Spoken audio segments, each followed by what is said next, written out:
Beijing ने इस फैसले पर शदीद तहफ़्फ़ुज़ात का इजहार किया है। हिंदुस्तान उसका जवाब डिफरेंट तरीके से दे रहा है। ताइवान में हमारे 3x जो आर्मी चीफ हैं या आर्मी के लोग हैं वो वहाँ बैठे हुए हैं, वहाँ पर कोई कॉन्फ्रेंस चल रही है। आप सोच के देखिए ताइवान के अंदर हमारे आर्मी के लोग चीफ वो क्या कर रहे होंगे, क्या स्ट्रेटजी बना रहे होंगे।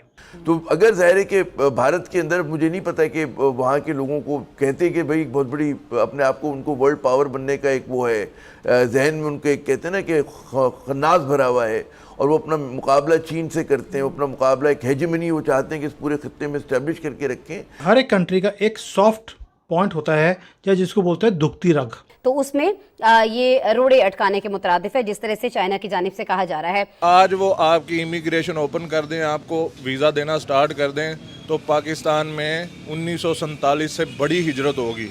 अमेरिका ने चीन में हसास टेक्नोलॉजी के शोबे में सरमायाकारी पर पाबंदी आयद कर दी है। सदर जो बाइडन ने सदारती हुक्मनामे पर दस्तखत किए हैं और उसके बाद अमेरिकी कंपनियां चीन में कंप्यूटर चिप्स जैसी हसास टेक्नोलॉजीज में भी सरमायाकारी नहीं कर सकती। जो एक बिल्कुल एक डिक्लेयर्ड पॉलिसी है अमेरिका की, वही इस वक्त आपको नजर आ रही है इस मामले में भी। वो टेस्ला में जा रहे हैं आगे हमसे, हम तस्ला में, हमारे पास तस्ला कटोरा है, ठीक है, हम भीख मांग रहे हैं, दर दर पे जाके भीख मांग रहे हैं। हमने ऐसी जगह पे लात मारी है जहां पर दर्द इतना हो कि आवाज भी ना निकाले अगला। जय हिंद दोस्तों, very warm welcome to Hindustan special channel. Taiwan जिसे चीन अपना कट्टर दुश्मन मानता है और भारत जिसे वह अपना सबसे बड़ा प्रतिद्वंदी करार देता है, दोनों ही इस समय एक वजह से उसकी आंखों में खटक सकते हैं। वजह है भारतीय सेनाओं के 3 रिटायर्ड चीफ्स का ताइवान में होना। भारतीय सेना के पूर्व आर्मी चीफ MM नरवणे, पूर्व वायुसेना प्रमुख RKS भदौरिया और पूर्व नौसेना प्रमुख एडमिरल करमबीर सिंह इस समय ताइवान की राजधानी ताइपी में हैं।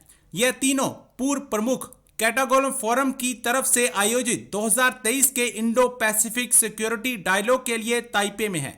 माना जा रहा है कि ये तीनों भारत का प्रतिनिधित्व कर रहे हैं।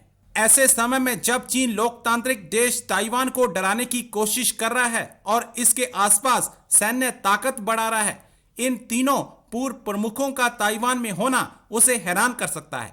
रक्षा विशेषज्ञों की माने तो इन तीनों के ताइवान में होने से भारतीय सेना किसी बड़े संकट से निपटने के विकल्पों पर विचार कर रही है।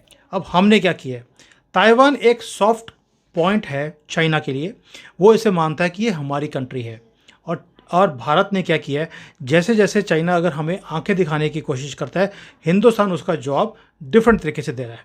ताइवान में हमारे 3x जो आर्मी चीफ हैं या आर्मी के लोग हैं वो वहाँ बैठे हुए हैं, वहाँ पर कोई कॉन्फ्रेंस चल रही है। आप सोच के देखिए ताइवान के अंदर हमारे आर्मी के लोग चीफ वो क्या कर रहे होंगे, क्या स्ट्रेटजी बना रहे होंगे, क्योंकि ताइवान ने कभी लड़ाई लड़ी नहीं है। भारत ऑलरेडी एक ऐसी पावर है जिसने युद्ध भी लड़े हुए हैं और जीते भी हुए हैं, तो वी नो हमारी जो स्ट्रैटेजीज़ हैं और है we are known for it.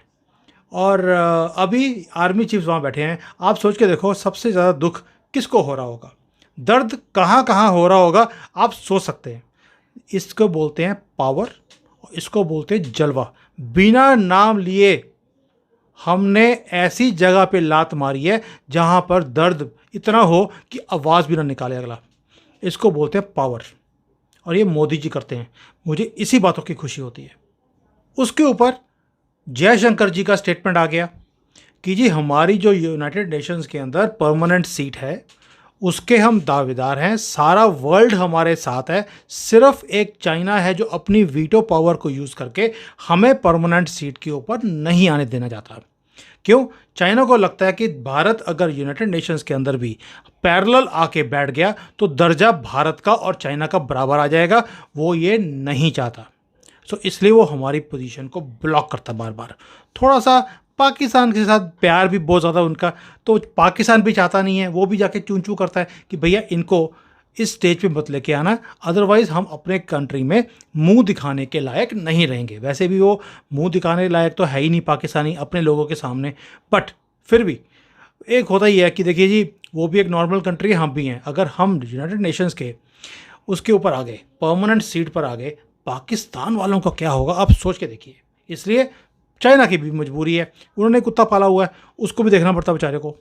ये होगी दूसरी। जो हमारी इलेक्ट्रॉनिक्स की इंडस्ट्री ज़ीरो थी, 99.9% मोबाइल और जो सारे इलेक्ट्रॉनिक आइटम्स हैं ये हम चाइना से इंपोर्ट करते थे पप्पू जी के टाइम पर, लेकिन मोदी जी ने आकर इसको रिवर्स करना शुरू किया और 2016-17 तक हमारी ये इंडस्ट्री खड़ी होनी शुरू हो गई थी। हमको 3, साढ़े 3, पौने 4 लाख करोड़ के एक्सपोर्ट या मैन्युफैक्चरिंग करते थे। दोस्तों 5 साल उसके बाद अभी ये हाल है कि हमने 8 लाख करोड़ के आंकड़े को पार कर दिया है। भारत में बनती हैं चीज़ें सारी, ये है जलवा। और अगले साल में आप देखोगे एक और ट्रांसफॉर्मेशन आएगी। जैसे ही हमने इंपोर्ट्स को बंद किया कि भी चाइना के रास्ते विंडो और दरवाजे बंद, कोई भी इलेक्ट्रॉनिक चीज़ें वहाँ से नहीं आएंगी, उसके अगले दिन 44 कंपनीज ऐसी हैं जिन्होंने रजिस्टर कर दिया कि भाई हम भारत में ही पार्ट्स भी बनाएंगे और ये सारे इलेक्ट्रॉनिक्स की चीज़ें भी भारत में बनाएंगे, हमें इसके ऊपर रजिस्टर किया जाए। ये हो गया। अब जब इतना इंडस्ट्री आ रही होगी भारत में, चाइना के मुंह में पानी नहीं आएगा तो क्या होगा? क्यों? चाइना को एक ही चीज़ चाहिए, dragon is hungry for business. और चाइनीज़ गवर्नमेंट ने क्या किया है, इसका विरोध करने की बजाय या WTO में जाके बोलने की बजाय कि देखिए जी भारत हमारे साथ गलत कर रहा है, चाइना ने अपने जो सेंट्रल बैंक है उससे एक बहुत बड़ी इन्वेस्टमेंट फंड खड़ा किया है, जहां पर वो अपनी चाइनीज़ कंपनीज को बोल रहे हैं कि भारत एक गोल्डन एरा की तरफ जा रहा है। They are going for expansion, they are going for growth. और अगर चाइनीज़ कंपनीज को पैसे बनाने हैं उन्हें भारत में जाना पड़ेगा और वहाँ जाकर अपने यूनिट्स को लगाना पड़ेगा एक हिंदुस्तान के पार्टनर के साथ। और उसको लगाने के लिए, आपको शिफ्ट करने के लिए आपको मशीनरी लेके जानी है, आपको उसके लिए पैसे चाहिए। हम एक फंड बना रहे हैं, इंडिया फंड, चाइना बना रहा है अपने लोगों को बोलने के लिए आप भारत में जाकर इन्वेस्टमेंट करिए। दोस्तों जिस दिन दुश्मन कंट्री ऐसे स्टेप्स ले, उसका मतलब है आपका भविष्य सिक्योर है। और मोदी जी को मैं पहले बोला था, वो इनकी रीढ़ की हड्डी, इनकी बैकबोन को तोड़ रहे हैं, उन्होंने तोड़ दी है। अगर आज वो आपकी इमिग्रेशन ओपन कर दें, आपको वीज़ा देना स्टार्ट कर दें, तो पाकिस्तान में 1947 से बड़ी हिजरत होगी। ठीक है, ये पाकिस्तान एक रहने के एतबार से एक जंगल की मानद है। ठीक है, यहाँ पे सर्वाइवल बहुत मुश्किल है, बहुत मुश्किल। सर इतनी कुर्बानियाँ दी थी 47 में, मतलब तब जाके ये वतन हासिल किया था। और हम अक्सर केस में मतलब भारत के अंदर बात करते हैं कि वहाँ पे ये हो रहा है, वो हो रहा है, लेकिन दुनिया की अगर निगाह से देखा जाए तो दुनिया को तो वो एक चार्मिंग मतलब उभरती हुई पावर नज़र आ रही है, आने वाली सुपर पावर की दौड़ में वो शामिल है।